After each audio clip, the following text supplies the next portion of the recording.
अस्सलाम वालेकुम स्टूडेंट्स। आज जो सवाल हम लोगों ने सिलेक्ट किया है वो क्वेश्चन नंबर 16.2 का क्वेश्चन नंबर 3 है। लास्ट टाइम हम लोगों ने जो है वो 16.2 का क्वेश्चन नंबर 1 सॉल्व किया था, जिसमें हम लोगों ने लीनियर इक्वेशन को सॉल्व करने की कोशिश की थी कोलिनियर इक्वेशन को सॉल्व करने की कोशिश की थी सेम फार्मूला से, जो कि फार्मूला कोलिनियर में इस्तेमाल हो रहा था। वही फार्मूला जो डिस्टेंस फार्मूला होता है वो फार्मूला सेम फार्मूला इसी सवाल में भी, बल्कि पूरी एक्सरसाइज 16.2 में वही फार्मूला इस्तेमाल होगा। तो आज हम लोग एक सवाल कर रहे हैं जिसमें लिखा हुआ है show that L0√3 m-1 and n 1 form and the equilateral triangle. Equilateral triangle की एक प्रॉपर्टी होती है, वो क्या होती है? मिसाल के तौर पे आपके पास एक ट्राइंगल है, मेरे पास जो सवाल में दिया हुआ है उसकी कंडीशन में बना रहा हूँ। एक है आपके पास वैल्यू L0√m/3, फिर है -1 0 और फिर आपके पास एक वैल्यू है 1 0। तो ये तीन वैल्यूज आपके पास पॉइंट्स गिवन हैं L, M और N। इनको यूज़ करते हुए आपने प्रूफ करना है कि ये इक्विलेटरल ट्राइंगल है। ठीक है, तो सबसे पहले हमें क्या करना है? L से M का डिस्टेंस निकालना है, फिर क्या करना है? M से N का डिस्टेंस निकालना है, फिर हमें L से N का डिस्टेंस निकालना है। इन तीनों डिस्टेंस की वैल्यू सेम होनी चाहिए। यही इक्विलेटरल ट्राइंगल की प्रॉपर्टी होती है, तीनों क्या सेम होना चाहिए।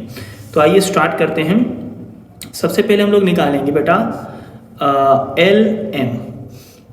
पहले हम लोग L की वैल्यू लिख देंगे और फिर हम लोग M की वैल्यू लिख देंगे। ठीक है, x1 हो गया हमारे पास 0, y1 हमारे पास हो गया √3, x2 हो गया हमारे पास -1 और y2 हो गया हमारे पास 0। ये वैल्यूज हमारे पास आ गई। अब हम लोग क्या करेंगे? इन वैल्यूज को इस वाले फार्मूला में पुट कर देंगे। ठीक है, अभी फार्मूला पुट करने के लिए आप क्या करेंगे? आप चाहो तो फार्मूला दोबारा उतार लें। LM = x2 - x1 whole square plus y2 - y1 whole square. सही, ये फॉर्मूला आ गया आपका। वैल्यूज पुट करते हैं। आपके पास x2 की जगह पे कौन सी वैल्यू है? -1 और x1 की जगह पे कौन सी वैल्यू है? 0 होल स्क्वायर। y2 की जगह पे कौन सी वैल्यू है? 0 और y1 की जगह पे क्या है? √3 और ऊपर आ गया होल स्क्वायर। -1 - 0 -1 0 -√3 -1 का स्क्वायर कितना होता है? 1 ही होता है। मैंने लास्ट टाइम भी आपको बताया था कि कोई वैल्यू अगर माइनस में होगी तो उसका अगर स्क्वायर इवन पावर जो है वो A1 नंबर होगी तो अंदर का माइनस खत्म हो जाएगा। अदरवाइज उसके पीछे लॉजिक ये है, माइनस इंटू माइनस कैंसिल हो जाता है, 1 × 1।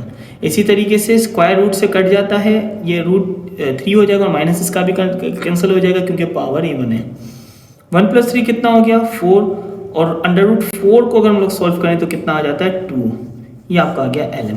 बेटा अगर LM ट्रू है तो LM ट्रू है तो MN भी 2 होना चाहिए और LN भी 2 होना चाहिए जब ये ट्रू होगा। ठीक है, अब हम लोग करते हैं जल्दी से। LM हो गया, अब हम लोग MN करते हैं। MN के लिए हम M की वैल्यू लेंगे -1 0।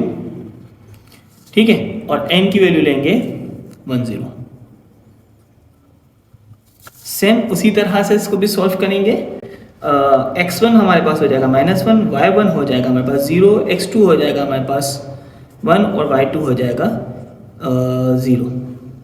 इसको मैंने गलत लिख दिया, x1 -1, y1 0, x2 1 और y2 0।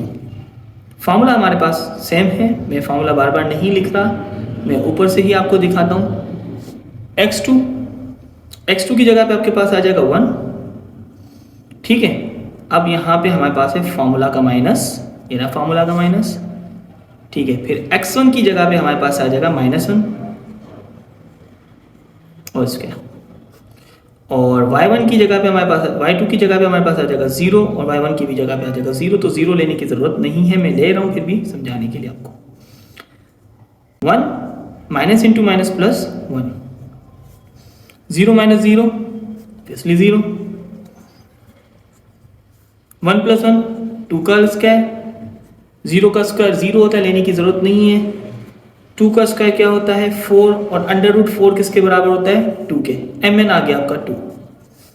बेटा अब ये देखो mn आपका 2 आ गया, तो यहाँ तक तो हम लोग बिल्कुल ठीक चल रहे हैं कि l से m और m से n आपका 2 आ गया। अब l से n भी 2 आ गया, तो इसका मतलब आपका ये जवाब बिल्कुल दुरुस्त चल रहा है।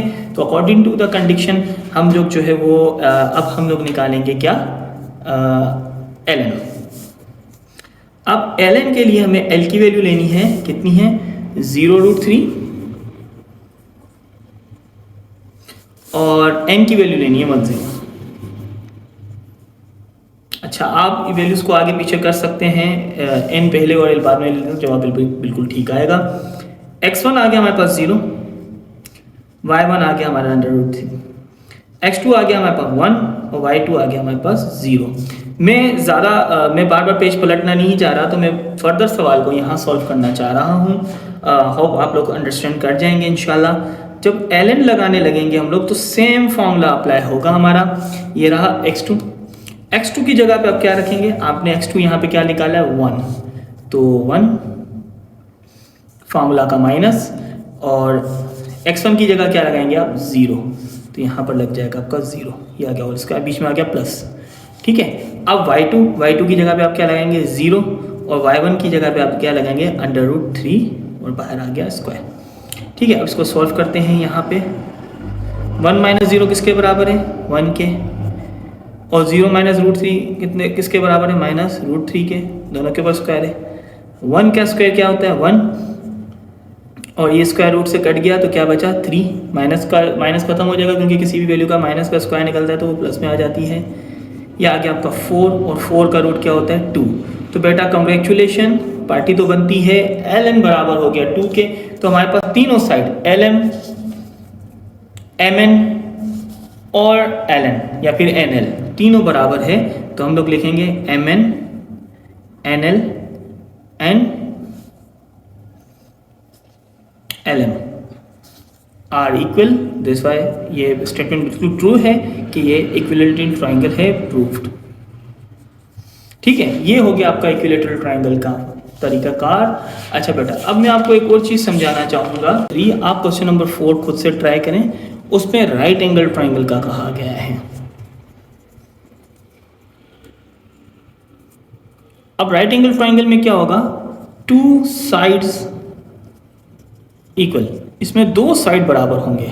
ठीक है, तो तीसरा बराबर नहीं होगा, यानी कि मिसाल के तौर पे हमारे पास राइट एंगल ट्राइंगल है लाइक दिस ABNC, तो AB या फिर AB और BC इक्वल्स होंगे, BC या फिर AC इक्वल होगा, या फिर AB या AC इक्वल होगा। ये 2 साइड इक्वल होंगे।